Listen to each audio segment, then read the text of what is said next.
In this particular video, I am going to discuss about the salary management. कैसे आप अपने salary को manage कर सकते हैं, स्पेशली जो टॉप 1% जो डिफरेंट करते हैं, मैं उनकी बात कर रहा हूँ।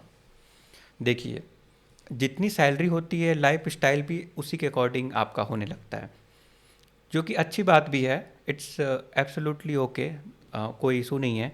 बट आने वाले समय में आने वाले समय में अच्छा खासा आपके पास कॉर्पस होना चाहिए। अगर आप ऐसा चाहते हैं तो आपको थोड़ा तो डिफरेंटली करना पड़ेगा। सेविंग तो करनी पड़ेगी, क्योंकि जो इन देखिए, सेविंग आपको इसलिए करनी ज़रूरी है क्योंकि जो सोर्स ऑफ इनकम है, ओके, सोर्स ऑफ इनकम बढ़ा ले तो बेटर है। बट इतना आसान नहीं होता है सोर्स ऑफ इनकम बढ़ाना। तो क्योंकि सोर्स ऑफ इनकम आप ज़्यादा नहीं बढ़ा सकते, उस कंडीशन में आप एक्सपेंसेस को कंट्रोल कीजिए। ओके, तो चलिए डिस्कस करते हैं। सबसे पहले, जब भी सैलरी क्रेडिट होती है तो आपको दोस्तों स्पेशली 4 अकाउंट बनानी है। पहला, जिसमें एक सैलरी, आपको सैलरी अकाउंट रहेगा। दूसरा एक्सपेंसेस के लिए, ओके, जब भी आप खर्चे करते हैं तो उसके लिए एक डिफरेंट बैंक होना चाहिए। ओके, उसमें पर मंथ के हिसाब से आपके पास एक्सपेंसेस के लिए रहेगा। कई बार क्या होगा कि आपकी सैलरी आया, आप एक्सपेंसेस वाले जो बैंक अकाउंट है जो आपके फ़ोन से लिंक होगा, जहाँ पे आप स्कैन करके यूपीआई पेमेंट कर सकते हैं, तो वो दोस्तों होगा एक्सपेंसेस वाला बैंक। ऐसा भी हो सकता है कि आपके फैमिली में अगर 2-3 मेंबर रह रहे हैं तो उनके अकाउंट पे आप कर सकते हैं, और अकाउंट उनके नाम पे अकाउंट हो सकता है, और इस प्रकार से भी आप मैनेज कर सकते हैं। ठीक है, तो एक तो हो गया salary account, expenses account. Investment, एक अकाउंट रहेगा जिसको आप केवल इन्वेस्ट करने के लिए इस्तेमाल कीजिएगा। अब जैसे इन्वेस्टमेंट की बात करें तो उसमें डीमेट अकाउंट ओपन कर सकते हैं, जिसमें म्यूचुअल फंड हो गया या फिर स्टॉक बाई करके आप रख सकते हैं, या फिर फिक्स डिपॉजिट अगर करना चाहते हैं तो वो भी आप कर सकते हैं।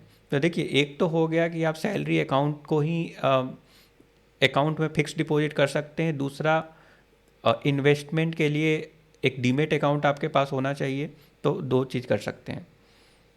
फिर आता है इमरजेंसी फंड। कुछ ऐसे अकाउंट्स होने चाहिए, या फिर अकाउंट नहीं बोलेंगे, उसके लिए आप अकाउंट भी बना सकते हैं, या फिर फिक्स डिपॉजिट हर मंथ आप कर सकते हैं, या फिर उसका एसआईपी कर सकते हैं। तो जो इमरजेंसी फंड है, इमीडिएटली जैसे ही सैलरी आया उसका आप एसआईपी कर दीजिए, या फिर फिक्स डिपॉजिट करना चाहते हैं तो फिक्स डिपॉजिट कर लीजिए। इमीडिएटली आपको करना है। ओके, तो एक्सपेंसेस को बस एक्सपेंसेस वाले अकाउंट में डालकर, now as soon as salary credit आप ये काम कर लीजिए।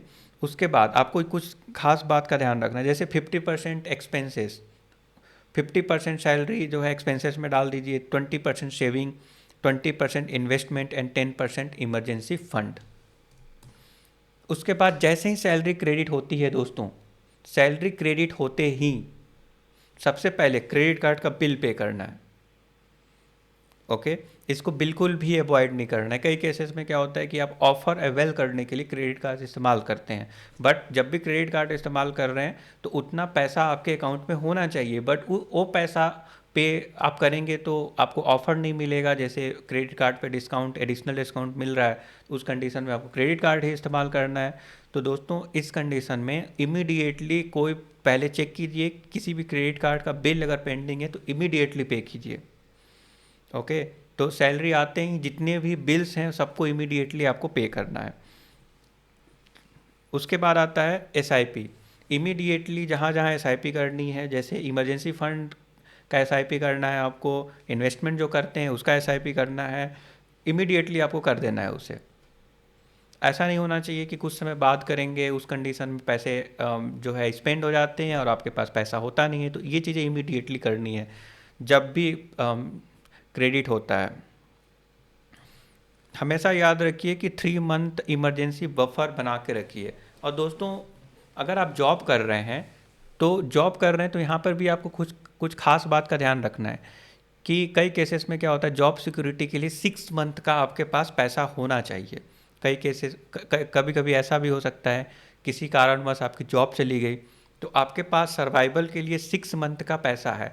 इसका मतलब क्या है, जितना आप अर्न करते हैं, सपोज दैट आप अगर 1 लाख पर मंथ अगर अर्न करते हैं, तो 6 लाख तो आपके पास होना ही चाहिए। ओके, 6 लाख जस्ट आपको रिजर्व करके रखना है इमरजेंसी फंड के लिए। ओके, ताकि अगर किसी रीजन से आपकी जॉब चली गई तो 6 मंथ तक का समय लग रहा है नया जॉब सर्च करने में, तो उस पैसे का इस्तेमाल कर लिए। तो सबसे पहले जब भी आप अब अभी मान लीजिए जब भी आप वीडियोस देख रहे हैं, उस समय से 6 महीने तक जितना भी सैलरी पर मंथ आता है उसका एक इन्वेस्टमेंट, उसका आप इन्वेस्ट कर दीजिए कहीं पर और उसको फिक्स्ड कर दीजिए, उसको ब्रेक नहीं कीजिएगा। ओके, ये तो होना ही चाहिए, ये इमरजेंसी बफर आपके पास रखना ही चाहिए। नाउ कुछ कुछ इमरजेंसी बफर हैं जो बिल्कुल इम्पॉर्टेंट है, जैसे एक तो हो गया कि अनएक्सपेक्टेड जॉब चली गई, दूसरा हेल्थ के लिए आपके पास मिनिमम 5 लाख रुपए आप हेल्थ के लिए डाल दीजिए। उसके अलावा हेल्थ इंश्योरेंस भी होना ज़रूरी है, क्योंकि हेल्थ इंश्योरेंस में भी हो सकता है कि उतना कवर ना हो और आपके पास जो सेविंग है उसका इस्तेमाल करना पड़े। तो हेल्थ के लिए तो एक इन्वेस्ट करना है, उसके साथ साथ over period of time at least 6 month का सैलरी के इक्विवेलेंट, ओके, 6 मंथ के सैलरी का इक्विवेलेंट फंड आपके पास होना चाहिए। कई केसेस में क्या होता है ना कि बैंक में अननेसेसरी चार्जेस लग जाते हैं, जैसे डेबिट कार्ड यूज करते हैं तो डेबिट कार्ड का चार्ज लगता है, चेक यूज करते हैं इसमें चार्ज लग जाता है, या फिर एक पर्टिकुलर अमाउंट मेंटेन करने का भी चार्ज लग जाता है। तो इस प्रकार से जो भी चार्ज है, अब कई केसेस में क्या होगा कि अगर आप पोस्ट पेड का बिल ओके तो डिले करते हैं तो वहाँ भी चार्ज लग सकता है। तो ये सब चार्जेस को ना बिल्कुल आपको अवॉइड करना है, तो इसको ट्रैक कीजिए, इम्पॉर्टेंट है। दोस्तों एक चीज़ और कर सकते हैं कि जब भी आप पैसे खर्च कर रहे हैं तो आप कैश में पैसे निकालिए।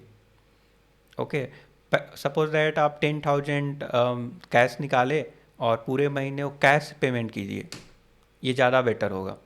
क्योंकि जब आप कैश से पेमेंट करते हैं तो आपको रियलाइज़ होता है कितने पैसे खर्च हो रहे हैं।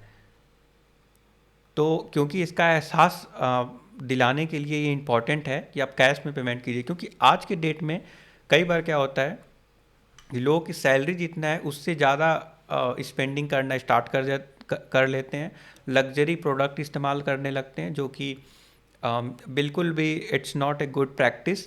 ओवर पीरियड ऑफ टाइम वो जो है एक पैसा नहीं बना सकते, तो बिल्कुल आपको ऐसा नहीं करना चाहिए।